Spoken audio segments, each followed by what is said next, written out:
Hello everyone, how are you all? I hope you are all good. So students, in this video we will be discussing important current affairs for 30th of January. The session will be quite interesting students. Here we will be talking about the 76th Republic Day. Then we will be talking about the first waves, right? We will be talking about what is this.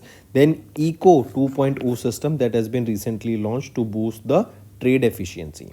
Next thing, Tripura became the first northeastern state to sign an MoU with Bhashini for the multilingual governance, and we will be talking about the 55th annual meeting of World Economic Forum. We discussed this yesterday, but some part was left.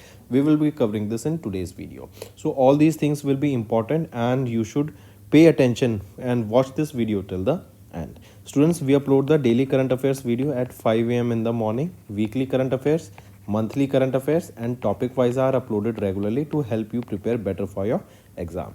Students, if you are new to our channel and haven't subscribed to us, do subscribe. We are one-stop solution for current affairs. Welcome to Affairs Cloud. My name is Vikas Rana. We are one-stop solution for current affairs.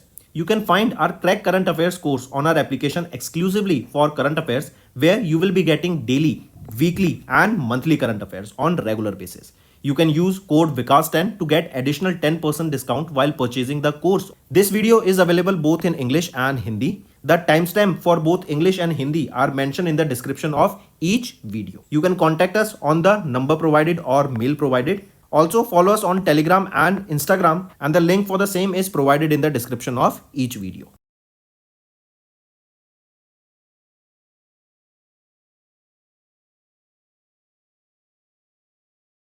Also students, we have started a new initiative that is of handwritten notes. It is helpful to understand the news daily, time saving and very useful for your revision. We aims to cover 15 questions via handwritten notes in upcoming bank exams. These handwritten notes are available on daily current affairs content PDF at our mobile application and website careerscloud.in. Only our Crack Current Affairs subscribers will be able to access these handwritten notes. A sample PDF of the handwritten notes will be available in the description.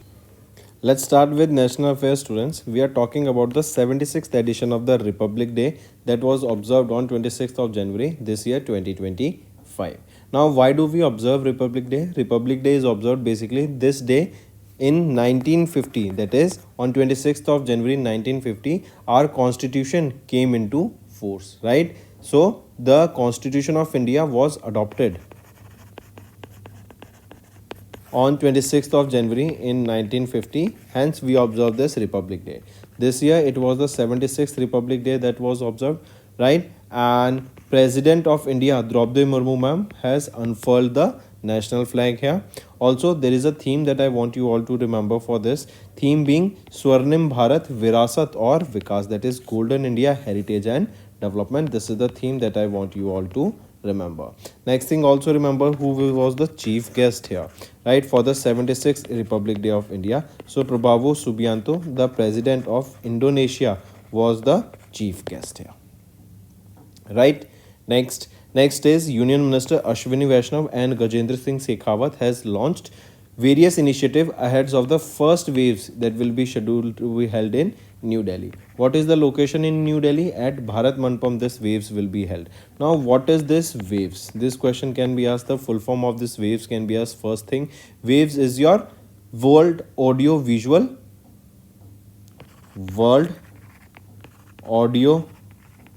video or world audio visual, not video, visual entertainment summit, right? This is going to be held in Bharat Mandapam, New Delhi. This is the first edition of it, right? And this waves, basically remember, this is to bring various creators together, various buyers, collaborators from different sectors such as your film, television, music sector, film industry come together and grow, right? So here Ashwini Vaishnav has launched along with Gajendra Singh Shekhawat various initiatives such as your Waves Bazaar, 3 Create in India challenges and Waves Award has been launched here, right?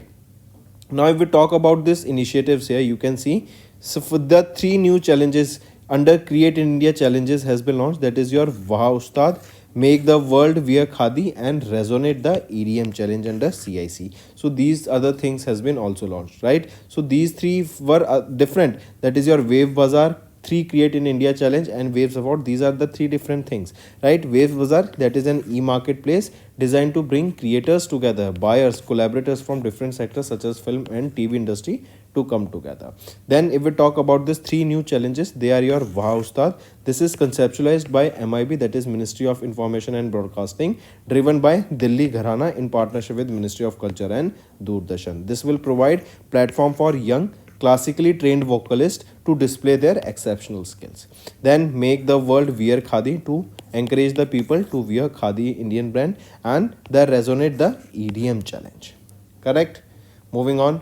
Next is DGFT, that is Director General of Foreign Trade, has launched the enhanced eCoO 2.0 system to boost the trade efficiency, right? So DGFT, this comes under what? This comes under the Ministry of Commerce and Industry, and they have launched the enhanced certificate of origin, that is eCoO 2.0 system, that will simplify the certification process that is required for various exporters or traders.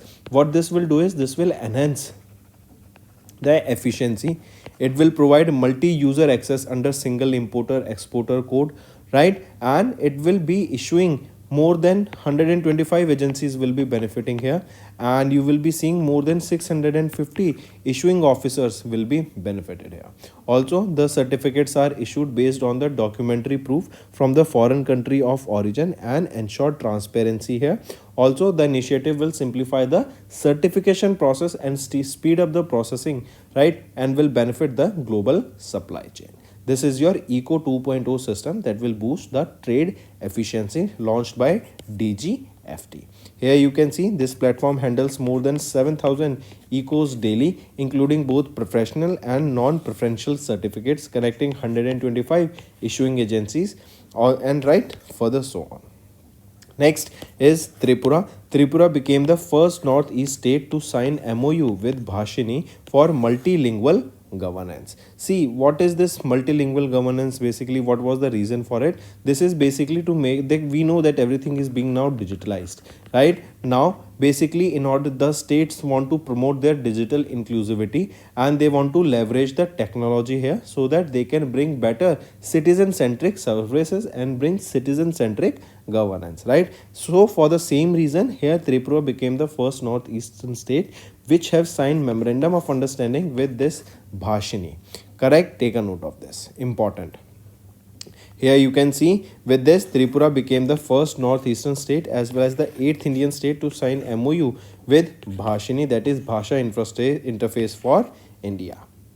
Correct? And this will promote digital inclusivity and leverage technology for enhanced citizen-centric governance. Moving on. Next, if we talk about this Bhashini initiative, the National Language Technology Mission, this is a flagship initiative of Government of India, launched under the Digital India program in July 2022. The aim here is to basically democratize the access to digital content and services across the linguistic spectrum of India. It uses cutting-edge artificial intelligence technology, natural language processing technologies to bridge the digital and literary gaps by enabling internet access and communication in 22 Indian languages. Next is International Affairs. 55th edition of the World Economic Forum was held in Davos, Switzerland, Vigersau from 20 to 24th of January, right? We discussed multiple things yesterday. Apart from this, remember, this was held under what theme? This was held under the theme that is collaboration for the intelligent age. Next thing, remember, the Center for Industrial Revolution or Center for the Fourth Industrial Revolution India, liaison office of the World Economic Forum in India. It has launched their 6-year Impact Journey Report during the World Economic Forum meeting that was held in Davos. During this meeting, World Economic Forum, the collaboration with the New York City based McKinsey Health Insurance released a report. This is the report. This highlights the global health condition of women and the need to close the health gap.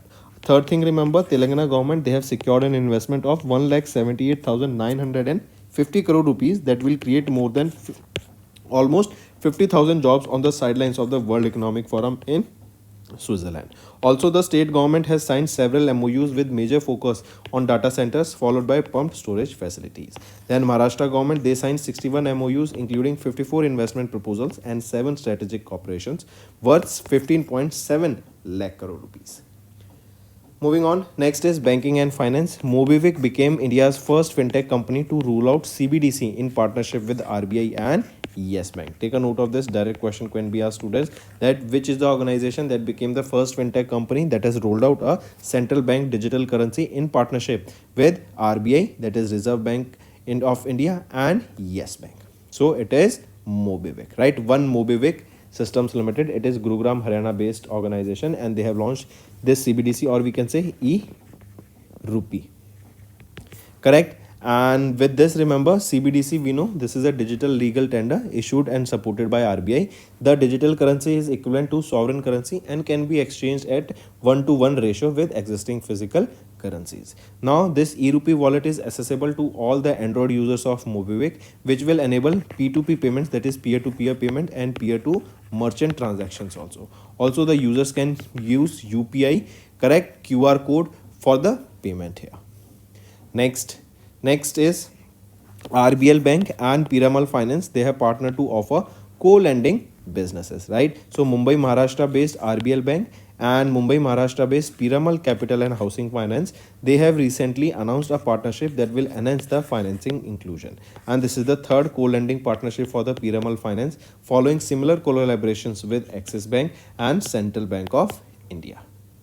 Moving on, PNB, Punjab National Bank, they have unveiled the first ever real-time NCRP solution for cybercrime. NCRP, that is your National Cybercrime Reporting Portal solution for cybercrime. This was introduced in partnership with Indian Cybercrime Coordination Center, making Punjab National Bank a leader in both banking and cyber security.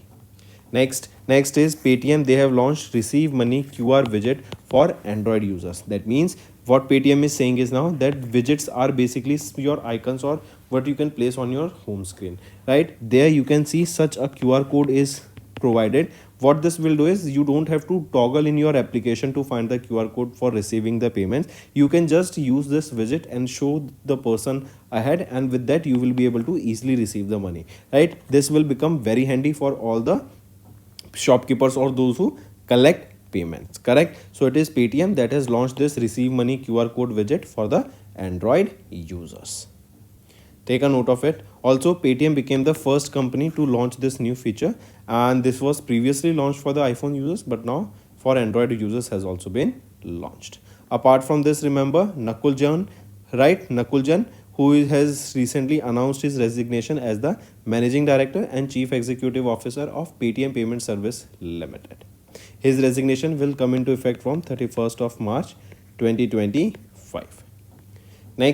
Next is economy and business. India's AI on OS signs an MoU with Indosat to boost the Indonesia's AI growth. I repeat, New Delhi based AI on OS, that is India's private limited organization, right? They have recently signed this memorandum of understanding with Indosat or IOH, correct? And this is a leading Indonesian digital communication company. What this MOU will work upon is they will basically work towards the artificial intelligence growth in Indonesia.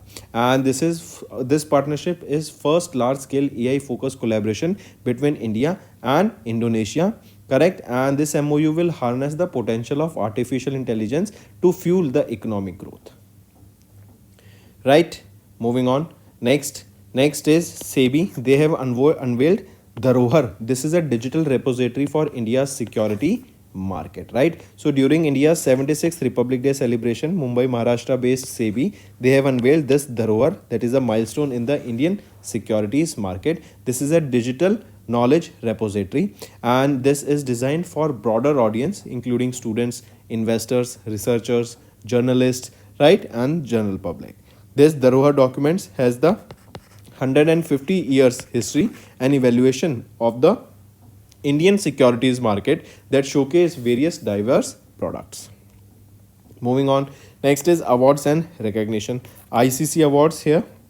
India's Bumrah, Smriti Mandhana and Arshdeep Singh has won the ICC Men's Cricketer, Men's Women ODI and Men's T20 International Cricketer of the Year Award. Let me show you here. These are some other awards. That is, Sir Garfield Sobers Trophy was won by Jasprit Bumrah. Then Rachel's Hayhoe Flint Trophy for Amelia Sherrill Kerr. Then ICC Men's Test Cricketer of the Year, Jasprit Bumrah. ICC Men's ODI Cricketer of the Year, Azmatullah Omzazi, and ICC Women's ODI Cricketer of the Year Smriti Mandana. Remember these three, important. Correct? Take a note of it. Next is KRBL has appointed Amitabh Bachchan, very famous actor, as the ambassador for Indian rice brand, that is India Gate. KRBL, what is KRBL? KRBL is your Khushi Ram Bihari Lal Limited. I repeat, Khushi Ram Bihari Lal Limited. Right? That is KRBL. KRBL appointed Amitabh Bachchan as their brand ambassador. Correct? Also, Amitabh Bachchan is also the brand ambassador for Upgrade, First Cry, Maggie, Kalyan Jewelers, Cadbury Dairy Milk, Parker Pens, Gujarat Tourism, ICICI, Mazda, and many more. Next is Alexander Lukashenko has won the 7th consecutive term as the president of Belarus. Directly remember. And he is the only person to have served as the president of Belarus so far.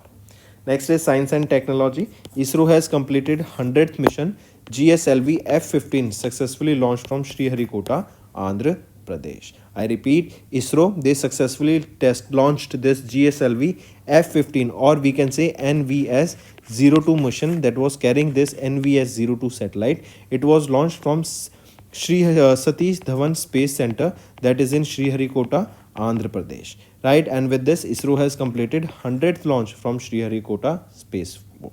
Also, this mission marks the 70th flight of the GSLV, and it is also the 8th operational flight of GSLV with an indigenous cryogenic stage.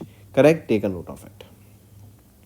Also remember this NVS-02, right? It is a 5th generation navigation satellite. These are designed to navigate or have use navigation with the NAVIC,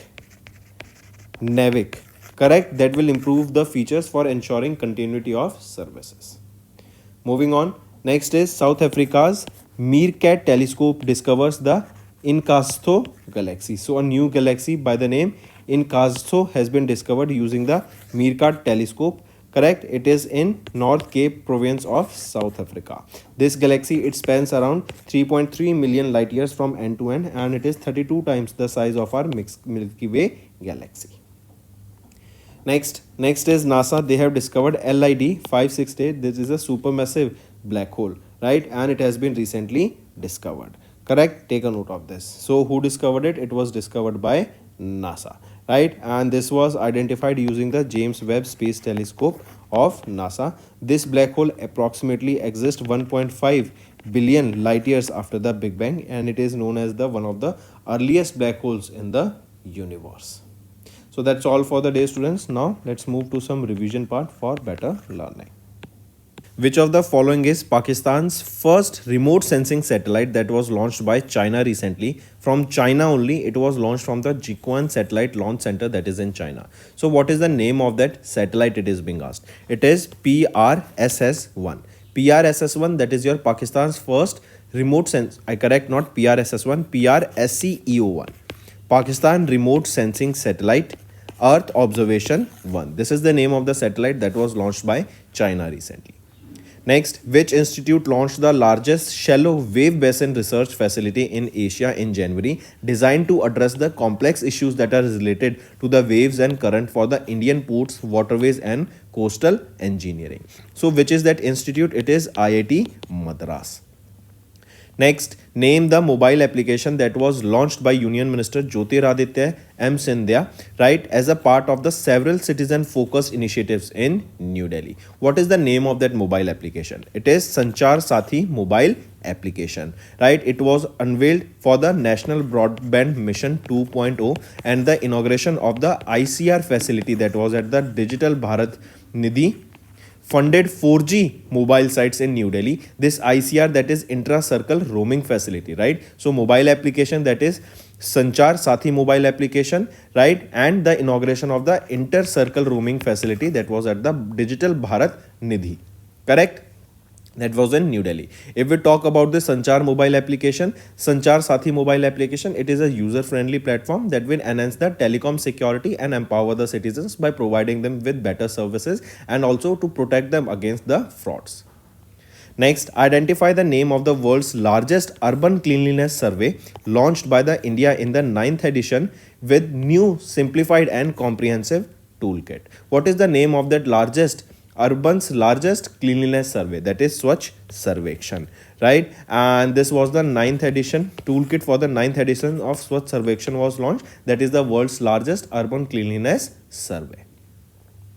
Moving on, which of the following was joint exercise conducted by the Indian Army and Indian Air Force from 16th to 19th of January that was aimed at validating critical drills and improving the operational preparedness? So which of the following exercise? It is exercise Devil Strike. Next is in January, India Semiconductor Mission.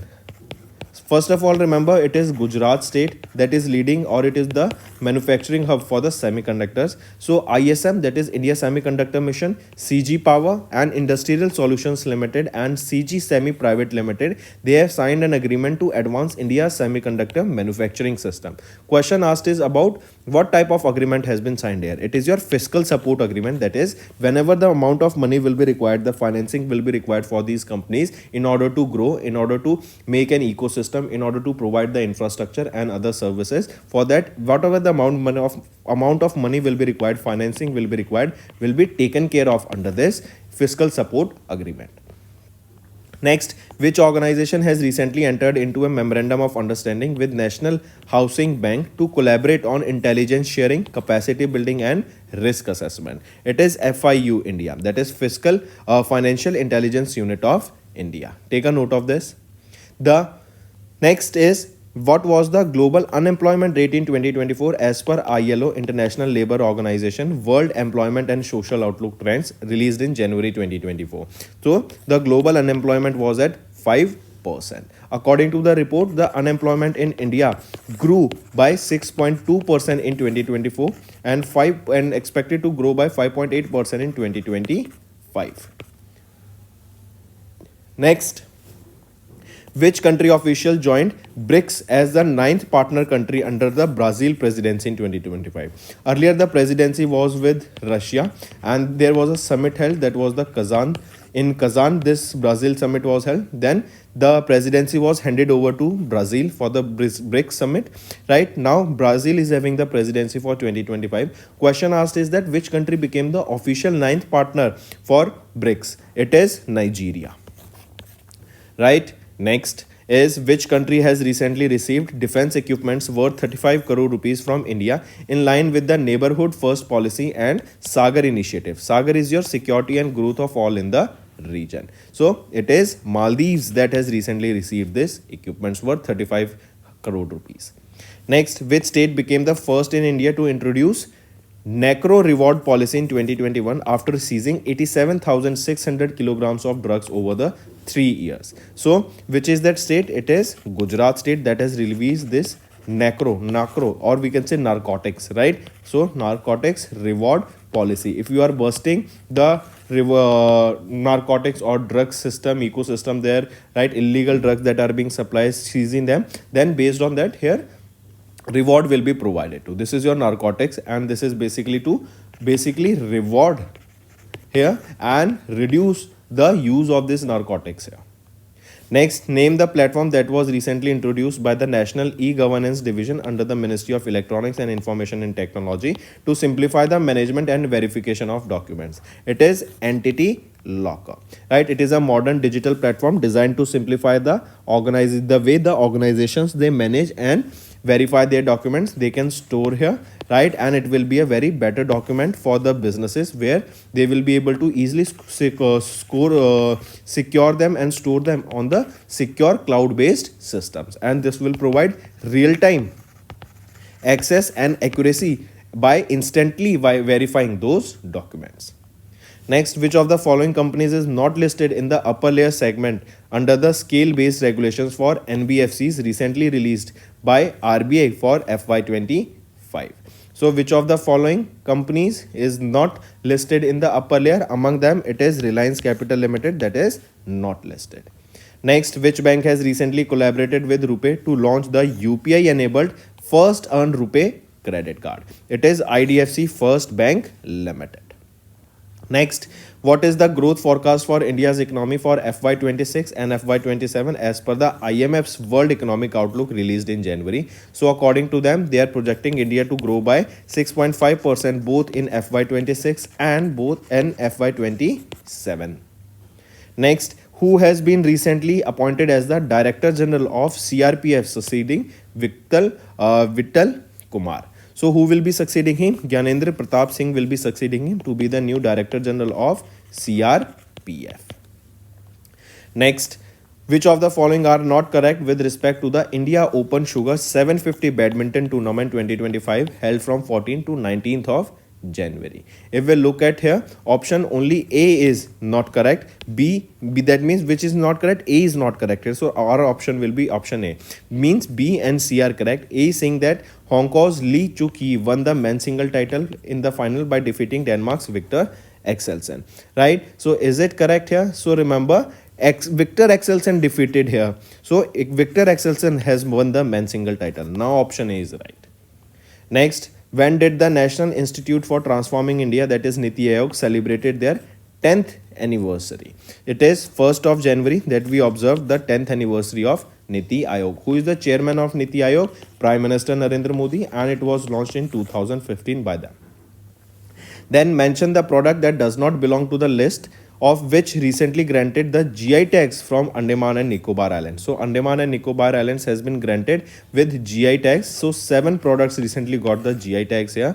Among them, question artist does not belong to the list here. So Andaman coconut is not the product that got the GI tag. Nicobari mat, Nicobari hut, Paduk woodcraft, Nicobari hoodicraft, all 4 of them got the GI tag. Next, who is the chairperson of the 5-member Standing External Advisory Committee formed by RBI to evaluate the applications for the universal banks and small finance banks? It is Mahesh Kumar Jain. Take a note of this. This committee has been established for 3 years. It will be supported by the Department of Regulations of RBI. Right, and there are 5 members here. Other 4 are different. And who is the chairman? That is important. You need to remember here. Mahesh Kumar Jain. Next, ISRO, they successfully demonstrated Dash in January 25 at a test facility in Mahendragiri, Tamil Nadu. So ISRO tested what? ISRO has successfully tested the Vikas liquid engine. Right? It was tested at the propulsion complex in Mahendragiri in Tamil Nadu. This Vikas engine, it is a reliable workhorse that drives the liquid stage of the ISRO's launch vehicle.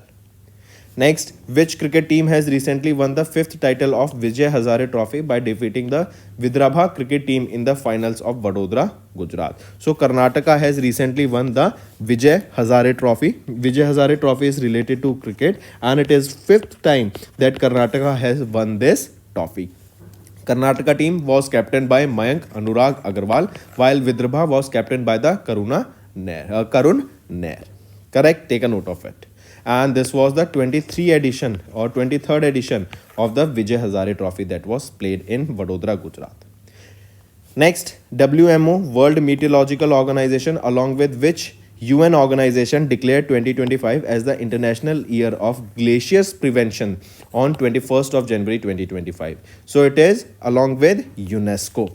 Right? We know that the glaciers are melting, and in order to save them, in order to preserve them, this day was declared. Right? Also, the first World Glacier Day will be celebrated on 31st of March 2025. Next is name the American actor who recently passed away, known for winning Juvenile Academy Award for 1946 film The Yearling. So, Claude German Jr. has recently passed away. Next, which of the following are correct with respect to the cabinet approvals? If we look at the options, option A and C are correct, B is wrong. B is saying that the cabinet approved the continuation of NHM for another 3 years. NHM, it is your National Health Mission, right? So, has it been for another 3 years? No, it has been extended for the another 5 years. Next, according to the 19th Global 500 2020 report released by Brand Finance, which among the following is not correct. So if we look at which of the following is not correct here, so only option A is wrong, B and C are right. A is saying that Microsoft has maintained their status as the world's most valuable brand with a valuation of $574.5 billion. Is it correct? No. Apple has retained the top position here, right? Apple is on the top position. It is the most valuable brand with, correct, and here Microsoft is on the second position, correct, and the valuation of Apple here is $574.5 billion. If we talk about Tata Group was valued at $28.6 billion. That is the India's most valuable brand, correct, and Tata was at the 60th spot here. Next, which of the following was recently added for the first time to the 2025 World Monuments Watch List, which included 25 endangered cultural heritage sites? So which of the following were added? It is moon, correct. Our moon that we see at night was added to the endangered cultural heritage site list by UNESCO. Important. Next is, which of the following companies recently launched the world's first commercial satellite for space situational awareness, that named Space Camera for Object Tracking Satellite to monitor the space objects? So what is the name of the world's first commercial satellite? It is Digantara, right? Take a note of this. That is the world's first commercial satellite for space situational awareness. Next, DRDO under the Ministry of Defense, they recently conducted India's first ground test of an active cooled scramjet combustor, right? That lasted 120 seconds. This test is a part of India's efforts to develop a hypersonic technology. This technology was developed by an arm of DRDO only, that is Defense Research and Development Laboratory, in their laboratory that is in Hyderabad, Telangana. Next, name the cricketer who recently secured or scored the fastest century for India in the women's ODI, that is One Day International. So Smriti Mandhana has secured the fastest century for India in the ODI, and take a note of this, correct. So that's all for the day, students. Now, and one more thing, Smriti Mandhana is the captain here, right? And now, students, let's move to the revision part, beneficial for your learning. Next, students, is our homework. First, which edition of Ashtalakshmi Mahotsav was recently observed and the location where this was observed? Second question, tell me, recently Kolkata International Film Festival has announced which country as the focus country? Third question, Gharchola sari recently got the GI tag. This is from which state? Fourth, recently a union territory got 7 GI tags, and it is first time that 7 products from a union territory got GI tag. Name that union territory as well as name the products that got the GI tag, right? Then fifth question, students, recently government has imposed government has scrapped the windfall tax. Tell me what is this windfall tax, and this tax was imposed on which products that has been recently abolished? So these are your 5 homework questions, students. Hello everyone, कैसे हैं आप सब? I hope आप सब अच्छे होंगे। तो दोस्तों, आज की वीडियो में हम 30 जनवरी के इंपॉर्टेंट करंट अफेयर्स डिस्कस करेंगे। स्टूडेंट्स, सेशन काफ़ी इंपॉर्टेंट रहेगा, तो एंड तक बने रहिएगा। हम बात करेंगे 76th रिपब्लिक डे की, कौन चीफ गेस्ट था यहाँ पे, क्या इसकी थीम थी, कहाँ पे इसका इवेंट हमें देखने को मिला, परेड हुई। दैन इसी के अलावा अश्विनी वैष्णव एंड गजेंद्र सिंह के द्वारा कई सारे इनिशिएटिव्स लॉन्च किए गए हैं ahead of the first waves, जो कि कहाँ पर होगा, भारत मंडपम में। देन eCoO 2.0 सिस्टम को लॉन्च किया गया ताकि जो ट्रेड एफिशिएंसी है ना, उसको बढ़ावा दिया जा सके। नेक्स्ट थिंग, हम बात करेंगे भाषिनी के साथ कौन सी नॉर्थ ईस्ट की वो पहली स्टेट बनी है जिन्होंने टाई अप किया, एक MOU साइन किया for multilingual governance. Then world economic forum के बात करेंगे, जिसका 55th एनुअल मीटिंग हमें डेवोस स्विट्जरलैंड में देखने को मिली थी। एंड मैनी मोर न्यूज़ यहाँ पे हम डिस्कस करेंगे, तो एंड तक बने रहिएगा। स्टूडेंट्स, हम डेली करंट अफेयर्स की वीडियो सुबह 5 बजे अपलोड कर देते हैं। Weekly current affairs, monthly current affairs and topic wise regular upload किए जाते हैं, जिससे आपकी लर्निंग में कोई कमी ना आ सके। Also students, if you are new to our channel and subscribe नहीं किया तो जल्द से जल्द सब्सक्राइब कर लो। We are one stop solution for current affairs. Welcome to Affairs Cloud. My name is Vikas Rana. We are one stop solution for current affairs. You can find our Crack Current Affairs course on our application exclusively for current affairs, where you will be getting daily, weekly, and monthly current affairs on regular basis. You can use code Vikas10 to get additional 10% discount while purchasing the course. This video is available both in English and Hindi. The timestamp for both English and Hindi are mentioned in the description of each video. You can contact us on the number provided or mail provided. Also follow us on Telegram and Instagram, and the link for the same is provided in the description of each video.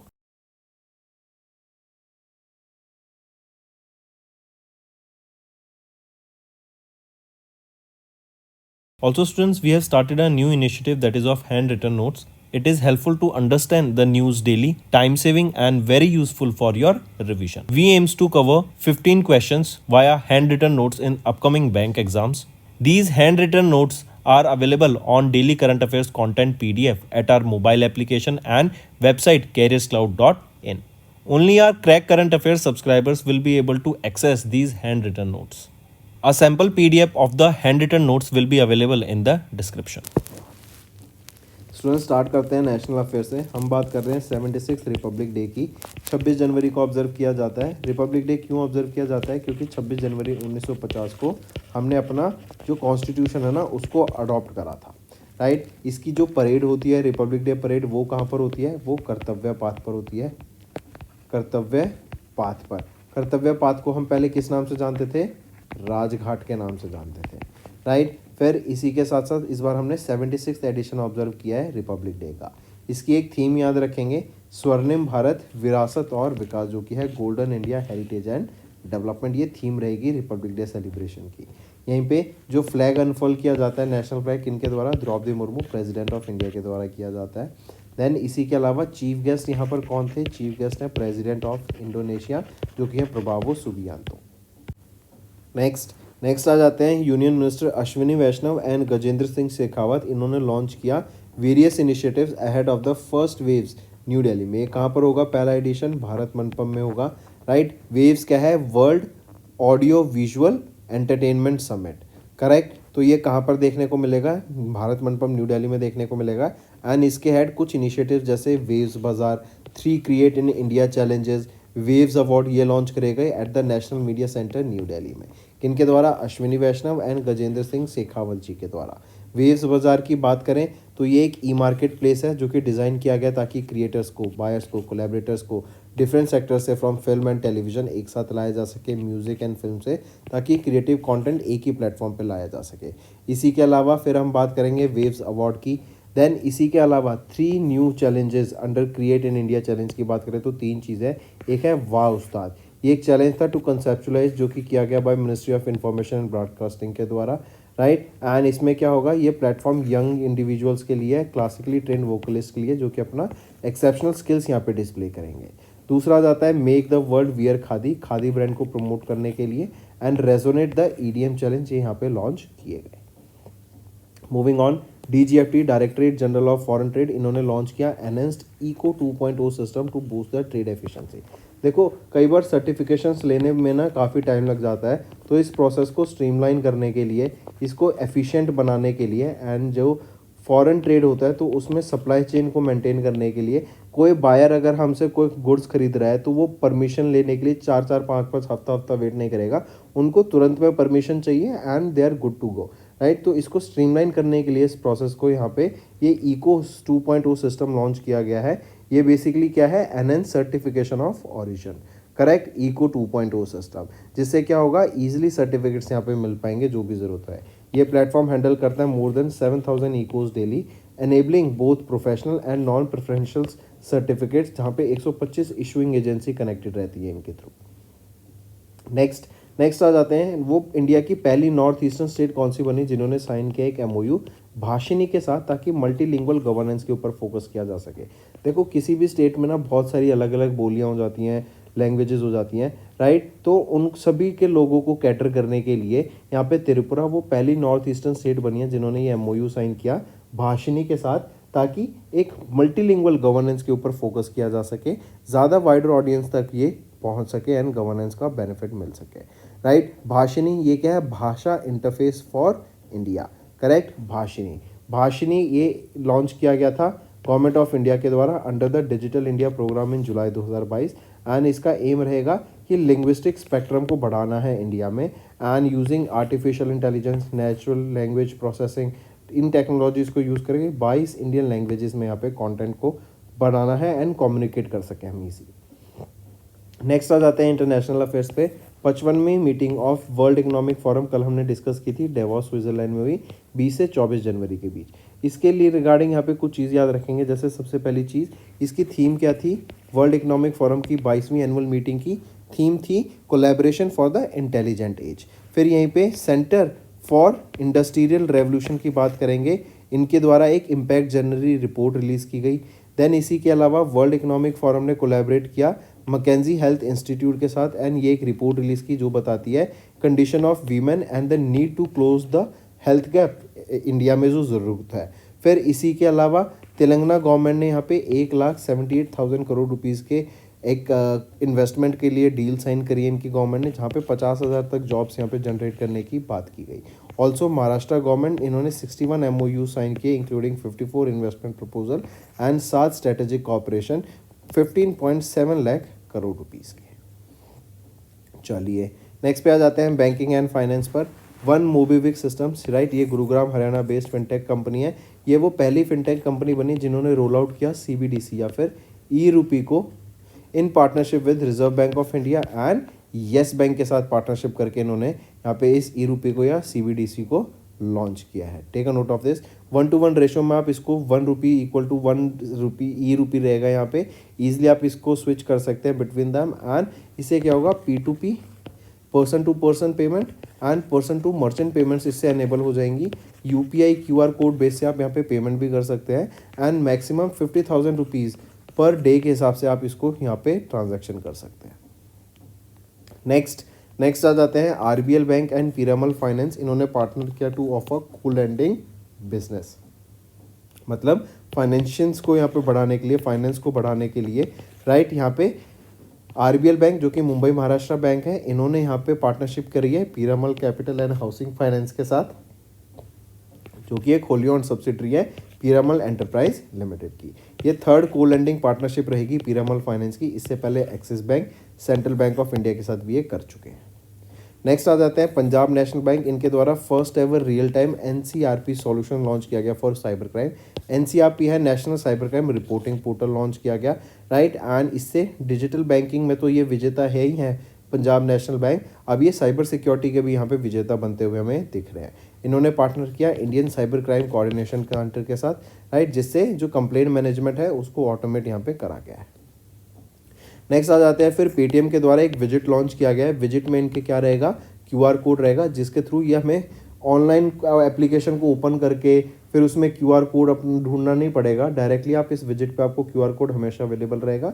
And अगर आपको payment receive करनी है, directly आप QR code दिखा दो, सामने वाला scan करके ईजिली आपको यहाँ पे पेमेंट करता हुआ देखेगा। और ये भी एंड्रॉयड यूजर्स के लिए लॉन्च किया गया है, इससे पहले आईफोन यूजर्स के लिए लॉन्च किया जा चुका था, बट अब ये एंड्रॉयड यूजर्स के लिए आया है। नेक्स्ट इकोनॉमी एंड बिजनेस पर आते हैं। इंडिया के AI ऑन OS, इन्होंने अभी एक MOU साइन किया है इंडोसैट के साथ, ताकि इंडोनेशिया में आर्टिफिशियल इंटेलिजेंस की ग्रोथ हो सके। एंड ये पहला सच एक इनिशिएटिव रहेगा इंडिया एंड इंडोनेशिया के बीच, जिसमें हम साथ में काम करके इंडोनेशिया में आर्टिफिशियल इंटेलिजेंस को बढ़ावा देने का काम करेंगे। वहाँ पे हम इकोनॉमिक ग्रोथ लाएंगे using artificial intelligence, right, take a note of it. Next, even अगर आप देखेंगे तो अभी डीप सीक भी लॉन्च किया गया था चाइना के द्वारा, जो कि एक काफ़ी बड़ा कॉम्पिटिटर माना जा रहा है ओपन AI का। नेक्स्ट आ जाते हैं सेबी, इन्होंने अनवेल किया धरोहर, जो कि एक डिजिटल रेपोजिटरी है for India security market, right. तो ये डिजिटल नॉलेज रेपोजिटरी रहेगी, इसमें 150 year of history and evolution रहेगा इंडियन सिक्योरिटीज़ मार्केट का, जिसमें डाइवर्स प्रोडक्ट्स हमें देखने को मिलेंगे, पार्टिसिपेंट्स इंस्टीट्यूशंस देखने को मिलेंगे। एंड इससे क्या होगा, हम बेटर यहाँ पे एक डाटा स्टोर कर सकते हैं एंड इसको यूज़ करके हम बेटर इंसाइट्स निकाल सकते हैं, राइट। इससे क्या होगा, नए कंटेंट को ऐड किया जाएगा रेगुलरली, जिससे यूजर्स को बेनिफिट मिल सके। And currently it contains over 3000 assets, जिसमें articles, regulatory evolutions, interviews, historic newspaper clippings, certificates, videos, committee reports, ये सब देखने को मिलेगा। नेक्स्ट आ जाते हैं स्टूडेंट्स अवार्ड्स के ऊपर। अवार्ड्स में डायरेक्टली याद रखेंगे ICC अवार्ड्स की हम बात कर रहे हैं। 3 इंडियंस यहाँ पे फेमस रहेंगे, वो भी हम देखेंगे। सबसे पहले सर गारफील्ड सॉबर्स ट्रॉफी किसको मिली?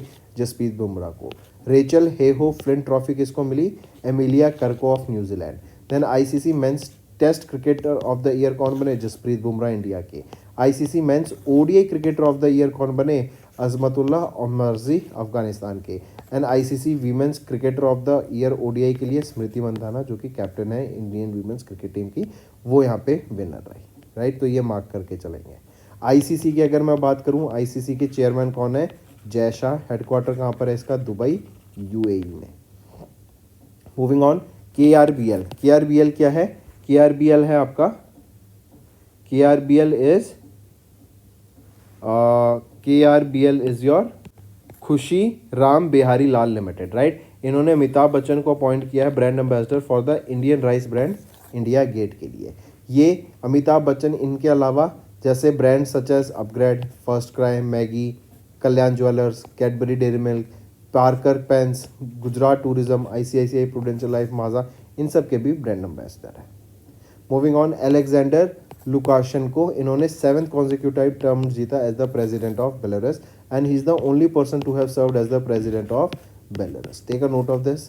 एंड ये 5 साल के लिए यहाँ पे अपॉइंट किए गए, इनका 7वां कॉन्जिक्यूटिव टर्म है। फिर आ जाते हैं साइंस एंड टेक्नोलॉजी पे। अभी इसरो के द्वारा 100th मिशन पूरा करा गया। ये 100th मिशन GSLV F-15 के द्वारा सक्सेसफुली लॉन्च किया गया था। श्रीहरिकोटा आंध्र प्रदेश से इसको लॉन्च किया गया था। जो सैटेलाइट लॉन्च की गई है वो है NVS-02। ये सैटेलाइट यहाँ पे लॉन्च करेगी सतीश धवन स्पेस सेंटर से, श्रीहरिकोटा आंध्र प्रदेश से, राइट। ये जो सैटेलाइट है NVS-02 बेसिकली नेविक को ये यूज़ करेगी, जो कि हमारा GPS के लिए काम आता है, राइट।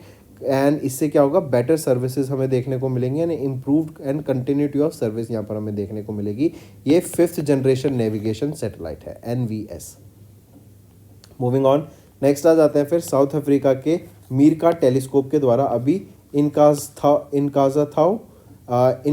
थाजो ये एक गैलेक्सी डिस्कवर की गई है। 3.3 million light year end to end ये गैलेक्सी स्पेन करती है एंड ये 32 टाइम्स बड़ी है हमारे मिल्की वे से, करेक्ट। तो मीर का टेलीस्कोप के द्वारा ये सैटेलाइट गैलेक्सी डिस्कवर की गई जिसका नाम है इनका थाजो गैलेक्सी।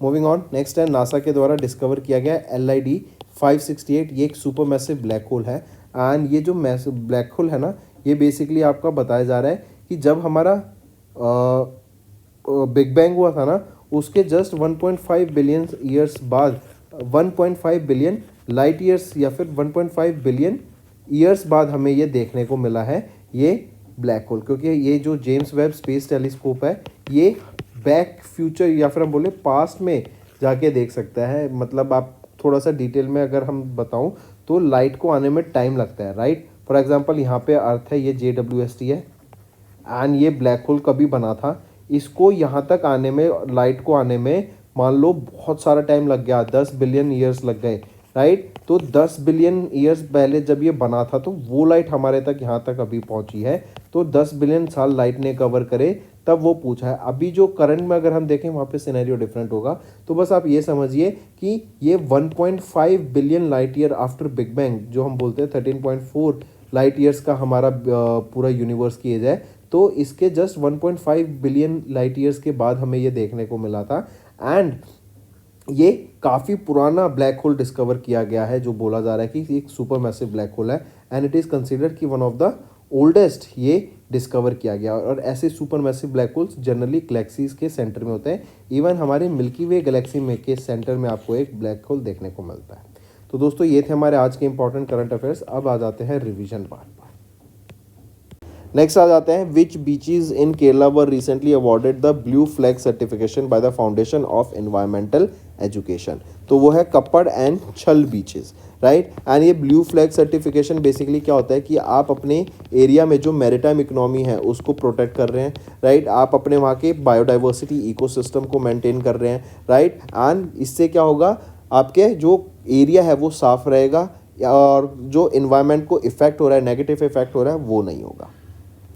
नेक्स्ट आ जाते हैं, who recently assumed the office as 53rd president of Venezuela for the 3rd consecutive term. तो वो कौन रहेंगे, वो हैं जिनको अपॉइंट किया गया है as the 53rd president of Venezuela, वो कौन रहेंगे, वो हैं आपके निकोलस मादुरो मोरोस।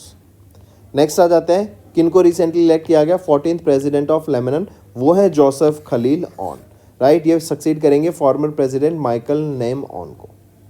नेक्स्ट, किस कंपनी ने अभी रिसेंटली कोलैबोरेट किया Korea based SII corporation limited के साथ, ताकि हाइपर स्पेक्ट्रल सैटेलाइट डाटा दे सके कोरिया को। तो ये पिक्सल है, south Bengaluru Karnataka based company है, इन्होंने पार्टनर किया एंड इवन ये अपनी खुद का एक कॉन्स्टलेशन लॉन्च कर रहे हैं, फायरफ्लाइज कॉन्स्टलेशन, जिसमें 6 सैटेलाइट्स यहाँ पे रहेंगी एंड ये हाइपर स्पेक्ट्रल सैटेलाइट में काफ़ी माहिर है। ये यहाँ पे hyper spectral satellite data supply करेंगे साउथ कोरिया को। नेक्स्ट आ जाते हैं, नेशनल रोड सेफ्टी वीक, इसने हैज़ बीन ऑब्जर्व फ्रॉम कब से कब तक एवरी ईयर अक्रॉस इंडिया, जो कि ministry of road transport and highways के द्वारा ऑर्गेनाइज कराया जाता है। तो नेशनल रोड सेफ्टी वीक 11 से लेकर 17 जनवरी तक इसको हम ऑब्जर्व करते हैं। इसकी एक थीम रहेगी जो याद रखेंगे, be are road safety hero, and इस बार 36वां नेशनल रोड सेफ्टी वीक हमने ऑब्जर्व किया। नेक्स्ट आ जाते हैं, यूनेस्को ने अभी रिसेंटली कोलैबोरेट किया किसके साथ, to preserve the vanishing languages in India. तो यूनेस्को ने अभी Indira Gandhi national centre for arts के साथ पार्टनर किया, ताकि 700 से भी ज़्यादा ऐसी डिसअपीयरिंग लैंग्वेजेस हैं इंडिया में जिनको प्रिजर्व करने की यहाँ पे बात की गई। नेक्स्ट आ जाते हैं, फिर किस बैंक ने अभी रिसेंटली अनाउंस किया special partner for Dadasaheb Phalke international film festival 2025 के लिए। तो कौन सा बैंक रहेगा, वो है पंजाब नेशनल बैंक, यहाँ पर इनका स्पेशल पार्टनर बना है। नेक्स्ट आ जाते हैं, इंडिया अभी became a member of which United Nation organisation. तो इंडिया पार्ट बना है United Nations committee of experts on big data and data science for official statistics. तो डाटा एनालिस्ट हम जानते हैं काफ़ी डिमांड में है, राइट। AI मशीन लर्निंग में काफ़ी ज़्यादा डाटा को यूज़ किया जाता है, करेक्ट। तो उसकी एक्सपर्ट कमिटी पे on big data and data science यहाँ पे UN का पार्ट बना है इंडिया। नेक्स्ट आ जाते हैं, उस प्लेटफॉर्म का नाम बताओ जो कि लॉन्च किया गया by union minister Piyush Goyal, right, under the ministry of commerce and industry to enhance the India's clean tech sector. तो उस प्लेटफॉर्म का नाम क्या रहेगा, वो है आपका Bharat clean tech manufacturing platform.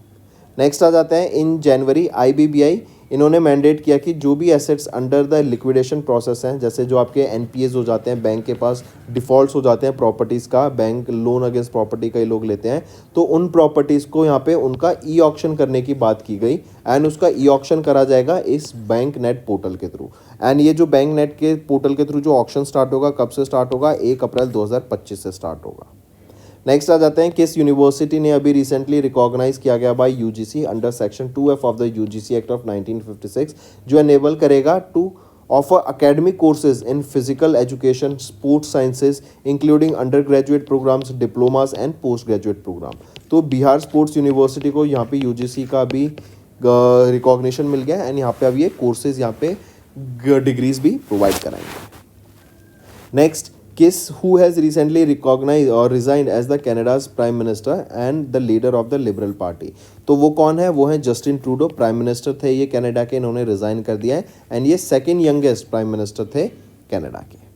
Next आ जाते हैं, देवाजीत साइकिया एक advocate and former wicket keeper batsman है फ्रॉम असम, जिन्होंने अभी अनाउंस किया as the new secretary of which organisation. तो ये सेक्रेटरी बन गए हैं किस ऑर्गेनाइजेशन के, ये बन गए हैं BCCI के। क्यों, क्योंकि जय शाह जो कि पहले सेक्रेटरी थे, अब वो चेयरमैन अपॉइंट किए गए हैं एज ऑफ ICC। नेक्स्ट आ जाते हैं, नेक्स्ट है, किनको अभी रिसेंटली रीइलेक्ट किया गया as the 5th president of Croatia for the 2nd consecutive term. तो वो है Zoran Milanovic. Next, name the multi layer clothing system, जो अभी डेवलप किया गया DRDO के द्वारा, ताकि जो एक्सट्रीम कोल्ड वेदर कंडीशंस है ना, उनमें सर्वाइव किया जा सके। उसका नाम रहेगा हिम कवच। ये 20 डिग्री सेल्सियस से लेके -60 डिग्री सेल्सियस तक ऑपरेट कर सकता है ये कवच। बेसिकली एक ये सूट है जो कि एक्सट्रीम वेदर कोल्ड कंडीशंस में सर्वाइव करने के काम आएगा फोर्सेस के। नेक्स्ट आ जाते हैं, नेशनल यूथ डे कब ऑब्जर्व किया जाता है, जिसको हम राष्ट्रीय युवा दिवस एंड विवेकानंद जयंती के नाम से भी जानते हैं। तो 12 जनवरी को ये ऑब्जर्व किया जाता है। पहली बार 1985 में इसको ऑब्जर्व किया गया था। इस बार 162nd बर्थ एनिवर्सरी थी विवेकानंद जी की, स्वामी विवेकानंद जी की, उन्हीं की बर्थ एनिवर्सरी पे ये डे ऑब्जर्व किया जाता है। नेक्स्ट आ जाते हैं, फिर किस कंट्री ने अभी एक MOU साइन किया आंध्र प्रदेश टूरिज्म के साथ to strengthen the tourism ties. तो नेपाल ने ये MOU साइन किया ताकि टूरिज्म बढ़ सके। नेक्स्ट आ जाते हैं, RBI ने लॉन्च किया नया beneficiary account name verification feature for RTGS and NEFT reducing errors and frauds. Next आ जाते हैं, अभी एक टनल को इनॉग्रेट किया गया प्राइम मिनिस्टर नरेंद्र मोदी जी के द्वारा इन सोनमर्ग, राइट। उसका नाम क्या रहेगा, जेडमो टनल। ये Ganderbal district of Jammu and Kashmir में लोकेटेड रहेगी। Next, according to World Bank's recent data, India emerged as the topmost recipient of remittances among low and middle income countries with an estimated inflow of $129 billion. तो 2024 में हमने इतना remittance receive किया, inflow रहा $124 billion last year था 2023 में, and India एक लौती country है, राइट, जो $100+ बिलियन का रेमिटेंस रिसीव कर रही है। सेकेंड पोजिशन पे आ जाती है मैक्सिको, थर्ड पोजिशन पे आ जाता है चाइना। अगर मैं मैक्सिको की बात करूं तो $68 बिलियन का रेमिटेंस रिसीव हुआ, वहीं पे चाइना ने रिसीव किया $48 बिलियन का रेमिटेंस। फिर फोर्थ पे फिलीपींस, फिफ्थ पे पाकिस्तान। नेक्स्ट, किन्होंने अभी रिसेंटली 34वें व्यास सम्मान को जीता फॉर द नॉवल कौन देश को वासी वेणु की डायरी, राइट, जो 2018 में पब्लिश की गई थी। तो राइट ऑप्शन है सूर्यबाला। तो सबसे पहले देखो, ये जो व्यास सम्मान होता है ना, ये दिया जाता है इन हिंदी लिटरेचर। ये किस में दिया जाता है, हिंदी लिटरेचर में दिया जाता है, राइट। एंड पिछले 10 साल का जो हिंदी लिटरेचर होगा ना, उसमें यहाँ पे इनको दिया जाएगा। तो ये कौन देश को वासी वेणु की डायरी, जो कि सूर्यबाला जी के द्वारा ऑथर की गई थी ये नॉवल, इसके लिए इनको 34वें व्यास सम्मान से सम्मानित करा गया है। नेक्स्ट आ जाते हैं, किस क्रिकेट टीम ने अभी पहला एडिशन जो कि था inaugural edition of the ECC under nineteen women's T20 Asia cup जीता by defeating Bangladesh in Kuala Lumpur Malaysia. ये लोकेशन याद रखेंगे। तो किन्होंने जीता, कौन जीत गया यहाँ पे पहला एडिशन, वो रहेगा हमारा इंडिया, ठीक है, हमारी इंडिया की वीमेंस टीम ने इसको जीत लिया है। नेक्स्ट आ जाते हैं, where has Google recently decided to establish India का पहला गूगल सेफ्टी इंजीनियरिंग सेंटर। ये कहाँ पे सेटअप किया जाएगा, हैदराबाद तेलंगाना में सेटअप किया जाएगा, and it would be a first of its kind in the Asia Pacific region, right. वैसे वर्ल्ड में ये 5वां रहेगा, डबलिन में है, म्यूनिच में है, मलागा में है, ऐसी फैसिलिटीज़, एंड टोक्यो में भी हमें देखने को मिलती है, राइट। और अब एक इंडिया में रहेगी जो कि है हैदराबाद तेलंगाना में। नेक्स्ट आ जाते हैं, किस ऑर्गेनाइजेशन ने रिसेंटली होस्ट किया 14th Asia Oceania meteorological satellite users conference in new Delhi. तो किस ऑर्गेनाइजेशन के द्वारा की गई, वो है इंडिया मीटेरोलॉजिकल डिपार्टमेंट IMD के द्वारा, ठीक है। एक और मिशन मौसम यहाँ पे लॉन्च किया गया था, ये आप मुझे बताओ किसके द्वारा लॉन्च किया गया था, क्या है मिशन मौसम, और इवन मिनिस्ट्री का भी नाम बताओ जो इससे एसोसिएटेड रहेगी। नेक्स्ट आ जाते हैं, किस कंपनी ने भी एक कॉन्ट्रैक्ट साइन किया वर्थ 7,628 करोड़ रुपीस का मिनिस्ट्री ऑफ डिफेंस के साथ to supply 100 K90 Vajra T self propelled artillery guns for the Indian army. ये जो आर्टिलरी गन्स यहाँ पे डिलीवर की जाएंगी ना इंडियन आर्मी को, ये L&T के द्वारा डिलीवर की जाएंगी, बाय इंडिया इनिशिएटिव के अंदर डिलीवर की जाएंगी। एंड हजीरा प्लांट, यह हजीरा प्लांट आपका रहेगा हजीरा प्लांट, ये आपका केरला में है जहां पर इसको बनाया जाएगा, राइट। एंड 40 किलोमीटर की इसकी रेंज रहेगी in artillery guns. Next, which state leads in the number of registration with 8.37 crore rupees out of 8.37 crore registrations out of 30.48 crore workers registered for e-Shram portal, right. तो total इतने हैं, इस state के इतने हैं। पूछा जा रहा है ये जो ई-श्रम पोर्टल है, जो कि वर्ल्ड का लार्जेस्ट डाटाबेस है अनऑर्गेनाइज्ड वर्कर्स का, कौन सी स्टेट इसमें टॉप कर रही है, लीड कर रही है, वो है उत्तर प्रदेश। देखो, इस ई-श्रम पोर्टल से एक प्रॉपर डाटाबेस बन जाता है, जिसकी मदद से जो सरकार है वो better services, better initiatives provide कर सकती है वर्कर्स को, अनऑर्गेनाइज्ड वर्कर्स को, इवन उनके लिए जॉब अपॉर्चुनिटीज यहाँ पे क्रिएट कर सकती है। नेक्स्ट आ जाते हैं, किस ऑर्गेनाइजेशन ने अभी अप्रूव किया $800 मिलियन का loan for Amaravati integrated urban development project to develop Amaravati as a greenfield capital city of Andhra Pradesh. तो वर्ल्ड बैंक के द्वारा यहाँ पे अप्रूव किया गया है, $800 मिलियन का ये लोन रहेगा। नेक्स्ट, किस बैंक ने अभी रिसेंटली अप्रूवल मिला from RBI to sell parts of their Robeco asset management company limited and HSBC life insurance company limited के शेयर्स। तो कौन सा बैंक यहाँ पे अपने शेयर्स को इन कंपनीज में सेल कर रहा है, वो है कैनरा बैंक लिमिटेड। इसके लिए इनको RBI का अप्रूवल भी मिल गया है। नेक्स्ट आ जाते हैं, which two advance warships recently delivered to the Indian navy by Madgaon dock ship builders limited. तो मडगांव डॉक शिप बिल्डर्स के द्वारा नीलगिरी एंड सूरत, ये दो वो नेवल शिप्स हैं जो कि डिलीवर एडवांस वॉरशिप्स हैं जो कि इंडियन नेवी को डिलीवर किए गए। Next, according to global trade update recently published by United Nations conference on trade and development, जो ग्लोबल ट्रेड है it is set to a historic dash. तो जो ग्लोबल ट्रेड है वो $33 ट्रिलियन को टच कर देगा इन 2024। इवन अगर आप देखें तो USA का जो डेट है वो ही $36 ट्रिलियन के ज़्यादा पहुंच चुका है, जो कि बहुत बड़ा ह्यूज अमाउंट है, कभी भी फट सकता है, बहुत इसके कॉन्सिक्वेंसेज होंगे। लेट्स सी क्या होता है फ्यूचर में। Next, which of the following points are correct with respect to the 18th edition of India State of Forest Report on Volume 1 and Volume 2 जो कि भूपेंद्र यादव जी के द्वारा रिलीज की गई। इसमें से अगर हम ऑप्शन देखें, ऑप्शन ए सही है, ऑप्शन बी सही है, सी गलत है। ये कह रहा है कि हाईएस्ट ट्री कवर इंडिया में राजस्थान का है, तो नहीं, हाईएस्ट ट्री कवर इंडिया में मध्य प्रदेश का हमें देखने को मिलता है। एंड मध्य प्रदेश में भी कितना ट्री कवर है सबसे ज़्यादा, वो है 77,073 स्क्वायर किलोमीटर का। नेक्स्ट, किन्होंने who was recently appointed as the 11th chairman of ISRO and secretary of the department of space by the government of India. तो किनको अपॉइंट किया गया है, वी नारायणन को यहाँ पे अपॉइंट किया गया है। ये 11th चेयरमैन बने हैं इसरो के, ये सक्सीड करेंगे एस सोमनाथ को एंड 2 साल के लिए इनको यहाँ पे अपॉइंट किया गया है। नेक्स्ट, किस कंट्री ने अभी रिसेंटली या फिर which country recently became super age society जिसमें 20% से भी जो तो पॉपुलेशन है वो 65 साल से ओल्डर है, तो यह है साउथ कोरिया। देखो, यंग जनरेशन का होने का बेनिफिट होता है, राइट। जैसे इंडिया है, इंडिया में अभी यंग पॉपुलेशन है, इसलिए इंडिया की जो ग्रोथ का प्रोस्पेक्ट है ना वो बहुत सुनहरा है एंड इसलिए बोला जाता है कि इंडिया में बहुत स्कोप है अभी ग्रोथ का। नेक्स्ट आ जाते हैं, recently India extended the deadline for duty free imports dash until Feb 2025। तो येलो पीस का जो ड्यूटी फ्री इम्पोर्ट है उसको एक्सटेंड कर दिया है फरवरी 2025 तक, क्योंकि काफ़ी डिमांड आ रही है। नेक्स्ट है, which of the following are correct with respect to prime minister Narendra Modi's visit to Andhra Pradesh and Odisha for launching infrastructure projects worth 2 lakh crore rupees. तो इनमें से अगर हम देखें, option B and option C सही रहेंगे। ए कह रहा है पीएम ने ले किया foundation stone and inaugurated various railway and road projects worth 19,500 crore rupees Odisha में। नहीं, ओडिशा में नहीं, आंध्र प्रदेश में ये लॉन्च किए गए हैं। नेक्स्ट आ जाते हैं, which of the following are correct with respect to Ujala scheme and street lighting national programme as of January 2025। अगर यहाँ पे अगर हम ऑप्शन देखें तो तीनों ऑप्शन आपके बिल्कुल सही हैं। नेक्स्ट, किस एडिशन ने of national programme for organic production इसको रिलीज किया गया? तो ये 8वां एडिशन यहाँ पे रिलीज किया गया था पीयूष गोयल जी के द्वारा, राइट, इन पूसा, न्यू दिल्ली। नेक्स्ट, एक और चीज़ यहाँ पर पीयूष गोयल जी के द्वारा ट्रेस नेट 2.0 भी लॉन्च किया गया था। ये बेसिकली एक अपग्रेडेड ऑनलाइन ट्रेसेबिलिटी सिस्टम है जिससे आपके रेगुलेटरी ऑफसेट में काफ़ी ज़्यादा बूस्ट देखने को मिलेगा।